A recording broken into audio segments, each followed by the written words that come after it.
اور اب جو افق پر چاند طلوع ہونے والا ہے وہ ذی الحجہ شریف کا ہے، اور ماہ ذی الحجہ شریف میں اسلام کے بنیادی ارکان میں سے ایک رکن اعظم حج کا شرف حاصل کیا جاتا ہے۔ پوری دنیا کے انسان، پوری دنیا کے اہل قبلہ، پوری دنیا کے کلمہ پڑھنے والے، ان تمام میں سے اللہ جنہیں توفیق عطا فرماتا ہے وہ حج کی سعادت حاصل کرتے ہیں، اور یہ ایام الحج ہے۔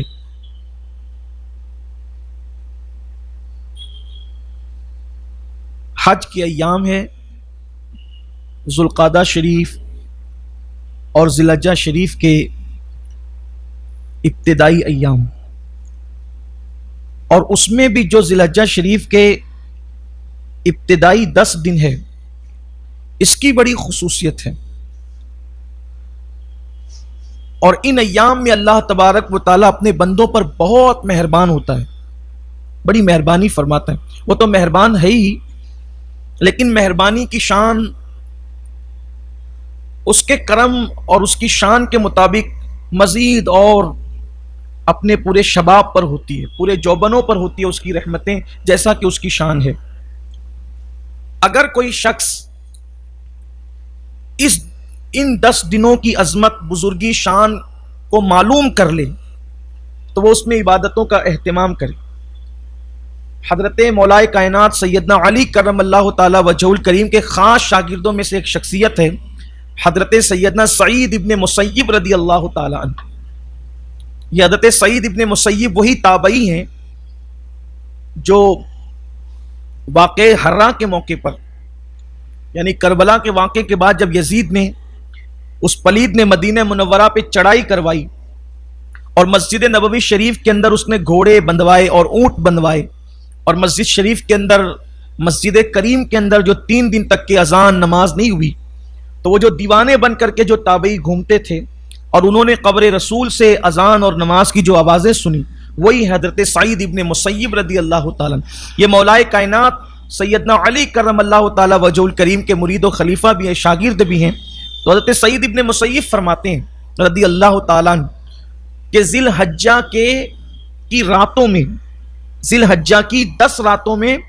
اپنے گھر کے چراغ نہ بجھاؤ۔ اس سے مراد یہ ہے کہ بھئی آدمی جس وقت تو سوتا ہے تبھی تو چراغ بجھاتا ہے، تو آپ کے فرمان کا مفہوم ہے کہ ذی الحجہ کے ان 10 راتوں کے اندر اپنے گھروں کے چراغ نہ بجھاؤ، خود بھی جاگو اور اپنے غلاموں کو بھی جگاؤ۔ وہ دور غلاموں کا دور تھا، یعنی اپنے ماتحت لوگوں کو بھی جگاؤ، ان کو بھی جگنے کا حکم دو، اس لیے کہ یہ راتیں وہ ہیں کہ جن راتوں میں اللہ تبارک و تعالیٰ کو عبادت سب سے زیادہ پسند ہے۔ اور کیوں نہ ہو، اللہ تبارک و تعالیٰ نے ان 10 راتوں کی قسم قرآن مقدس کے اندر یاد فرمائی۔ وہ مشہور سورہ مبارکہ جس کی تلاوت کی جاتی ہے والفجر ولیال عشر، فجر کی قسم اور 10 راتوں کی، تو اللہ تبارک و تعالیٰ نے 10 راتوں کی جو قسم یاد فرمائی اس سے مراد ذی الحجہ شریف کی یہ 10 راتیں ہیں۔ دیکھیے ہم لوگ جو قسم اٹھاتے ہیں، جو چیز ہمارے نزدیک عزت والی اور اہمیت والی ہوتی ہے ہم اس کی قسم اٹھاتے ہیں، اور اللہ تبارک و تعالیٰ جس کی قسم کو اٹھاتا ہے وہ چیز عزت والی ہو جاتی ہے۔ تو جس چیز کی قسم اللہ نے اٹھائی ہے تو اس کی اہمیت ہمیں پتہ چلتی ہے کہ اس کی عظمت اللہ کی نگاہ میں کس قدر ہے کہ اللہ تبارک و تعالیٰ نے اس کی قسم اٹھائی اور اس کی قسم یاد فرمائی۔ تو اللہ تعالیٰ نے فجر کی، اس میں بہت سے اقوال ہیں، بہت اقوال ہیں، لیکن میں ان سارے اقوال کو بیان کرنے کی بجائے صرف 2 چیزیں، فجر سے مراد نماز فجر ہے، بعض مفسرین کے نزدیک فجر سے مراد نماز فجر ہے، اور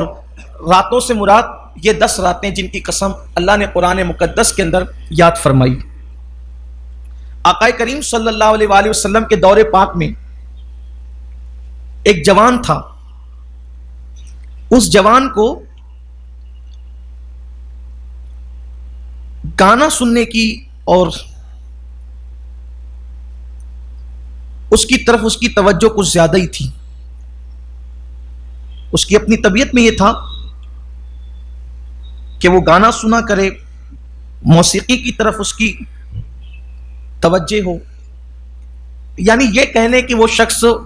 بہت زیادہ نیک نہیں تھا، بہت زیادہ پرہیزگار نہیں تھا، لیکن اس کی اپنی ایک عادت تھی کہ جس وقت ذی الحجہ شریف کا چاند نظر آتا تو ذی الحجہ شریف کا چاند نظر آنے پر وہ پھر ان دنوں میں عبادتوں کا اہتمام کرتا، دن کو روزے رکھتا، رات کو اللہ تبارک و تعالیٰ کی عبادت کرتا۔ اس کا اپنا انداز تھا۔ اللہ کے حبیب صلی اللہ علیہ وآلہ وسلم سے جب اس بات کا تذکرہ کیا گیا کہ یا رسول اللہ صلی اللہ تعالی علیہ وآلہ وسلم ایک جوان ہے، اور جب وہ ذی الحجہ شریف کا چاند نظر آتا ہے تو خاص طور پر وہ ایسا کرتا ہے کہ وہ راتوں کو عبادتوں کا اہتمام کرتا ہے اور دن میں وہ روزہ رکھتا ہے۔ تو اللہ کے حبیب مصطفیٰ جان رحمت صلی اللہ علیہ وآلہ وسلم نے اس شخص کو بلا بھیجا اور فرمایا کہ اس کو بلاؤ۔ جب اس کو بلایا گیا تو آقا کریم صلی اللہ علیہ وآلہ وسلم نے فرمایا کہ اے جوان، کیا بات ہے کہ تیرے متعلق میں ایسی گفتگو سنتا ہوں، ایسی بات سنتا ہوں کہ جب ذی الحجہ شریف کا چاند نظر آتا ہے تو جو ہے وہ روزے رکھتا ہے، راتوں کو عبادت کرتا ہے۔ تو اس نے عرض کیا کہ یا رسول اللہ صلی اللہ علیہ وآلہ وسلم، بات صرف یہ ہے کہ میں اس بات کو اچھی طرح جانتا ہوں کہ یہ جو ایام ہے ذی الحجہ شریف کے، یہ حج کے ایام ہیں، ان ایام میں حج ہوتا ہے۔ یہ بات آپ کے ذہن نشین ہونا چاہیے کہ حج کا فرض ہوا، حج کی جو فرضیت ہوئی ہے وہ 8 ہجری کے اندر ہوئی، یہ فرضیت ہے۔ لیکن اللہ کے حبیب صلی اللہ تعالی علیہ وآلہ وسلم ہر سال حج کرتے تھے۔ جب اللہ کے حبیب علیہ السلام نے ہجرت نہیں فرمائی تھی، اس لیے کہ حج کبھی رکا نہیں، زمانے جاہلیت میں حج ہوتا تھا، بلکہ کفار و مشرکین بھی حج کرتے تھے۔ اور پہلا حج فرضیت کے بعد جو ادا کیا گیا وہ سیدنا ابو بکر صدیق رضی اللہ تعالیٰ عنہ کی امارت میں ادا کیا گیا، آپ کو امیر الحج بنا کر کے بھیجا گیا۔ اس طریقے سے 9 ہجری میں پہلا حج مسلمانوں نے ادا کیا۔ اس وقت اللہ کے حبیب صلی اللہ علیہ وآلہ وسلم تشریف نہ لے جا سکے، اور 10 ہجری میں اللہ کے حبیب علیہ الصلوۃ والتسلیم نے حجۃ الوداع کو یعنی کہ حج فرمایا، اور یہ حضور علیہ السلام کی زندگی کا ظاہری آخری حج تھا۔ حالانکہ سب اہل سیرت اور مومنین اس کو حجۃ الوداع کہتے ہیں، یعنی آخری حج حضور علیہ السلام کا، لیکن صوفیہ اور عشاق کہتے ہیں کہ حضور علیہ السلام کا کوئی حج حجۃ الوداع کیا ہے، ہمارے آقا علیہ الصلوۃ والتسلیم اللہ کے اذن سے اب بھی حج میں شامل ہوتے ہیں۔ تو بہرحال حضور اکرم صلی اللہ علیہ وآلہ وسلم نے جو ہے وہ ہجرت سے پہلے ہر سال حج فرمایا،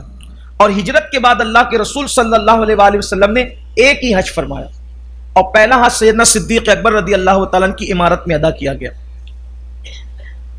تو چونکہ پہلے بھی حج ہوتا تھا، اس لیے کہ کسی کے ذہن و دماغ میں اشکال پیدا ہو سکتا ہے کہ یہ بات تو اللہ کے رسول پوچھ رہے ہیں اور ابھی حج فرض نہیں ہوا، تو یہ نوجوان کیسے جواب دے رہا ہے؟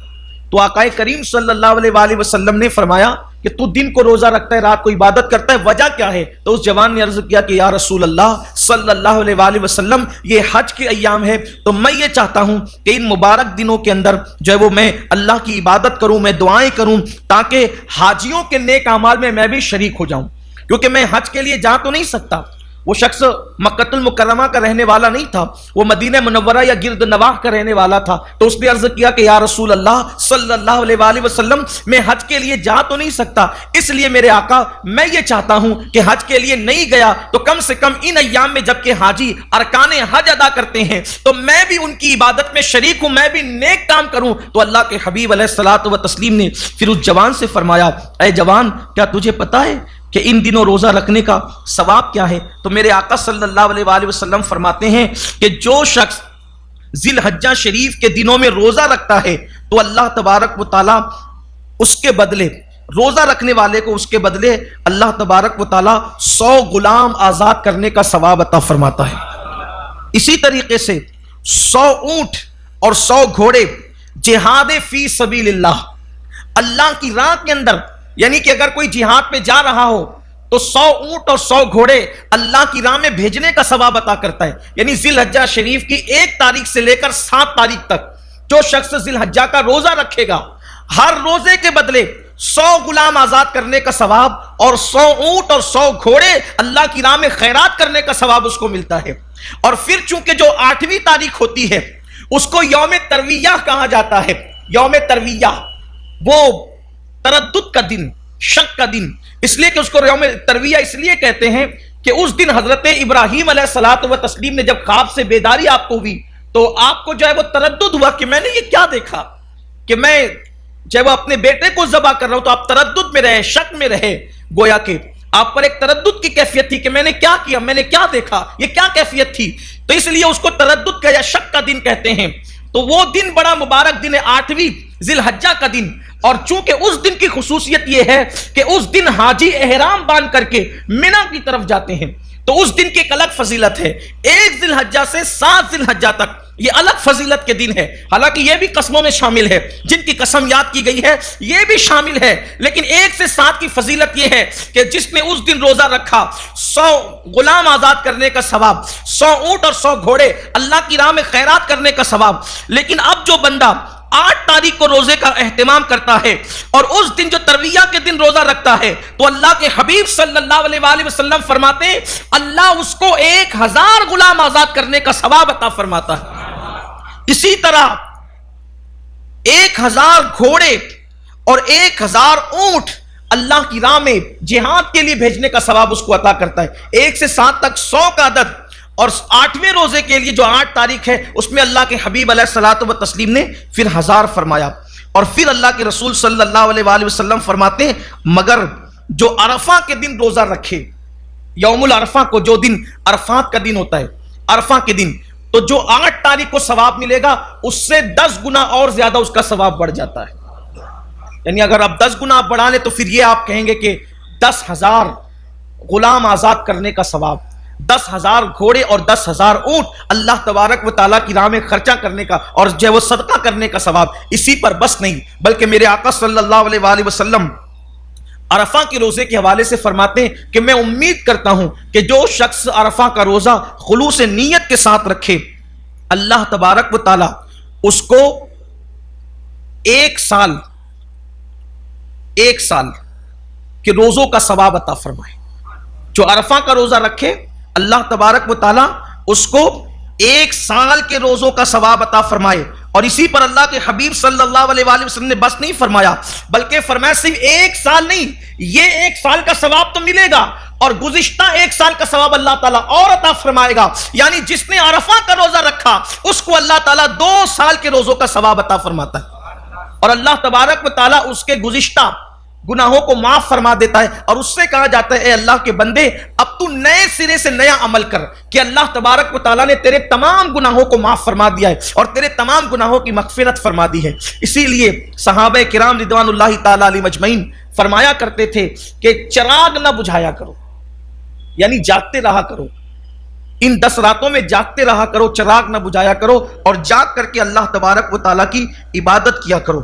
میرے آقا صلی اللہ علیہ وآلہ وسلم کے پیارے دیوانوں، لیکن آپ دیکھتے ہوں گے اور ہم بھی دیکھ رہے ہیں کہ آج کل